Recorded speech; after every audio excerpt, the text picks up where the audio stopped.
ఈరోజు మా అక్క బావను మా వాళ్ళను చూస్తే కళ్ళలో నుంచి కన్నీళ్లు గారుతాయి.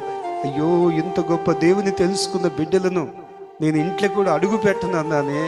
ఇదే నా మూర్ఖత్వం. నా ప్రియమైన సహోదరి, ఏదో ఈ గిద్యోన్ పాస్టర్ ఏదో తెలుసుకొని ఎవరో ఏదో అట్లా వచ్చేసాడు అనుకున్నా. నేను కూడా రోషం కలిగినోనండి. దేవుడు యేసయ్య అంటే గిట్టదు. అటువంటి నా పరిస్థితిని దేవుడు కనికరించిన నా దేవుడు రోత బ్రతుకుని తీసేసి, ఏమండి, మలిన వస్త్రములను తీసేసి ఉల్లాస వస్త్రములను ప్రభు నాకు తొడిగించాడు. చప్పట్లు కొట్టండి గట్టిగా. ఆ శాంతిని తీసేసి శాంతి సమాధానం నా ప్రభు నాకు దయచేశాడు. అది యేసయ్యతో నడవడం అంటే ఆశమాశ కాదండి. ఇక్కడ కూర్చున్న వాళ్ళము అంత నేను అన్నంత ఘోరంగా మీరు అనలేదు.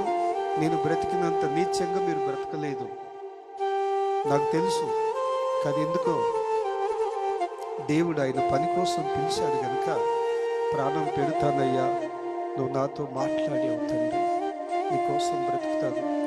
నా ఒంట్లో ఆత్మ ఉన్నంత వరకు, నా శరీరంలో రక్తం ఉన్నంత వరకు నీకోసం నేను పోరాడుతానయ్యా దుష్టులతో.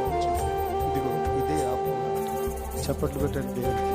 ఇదే ఆ పోరాటం, ఇదేనండి ఆ పోరాటం.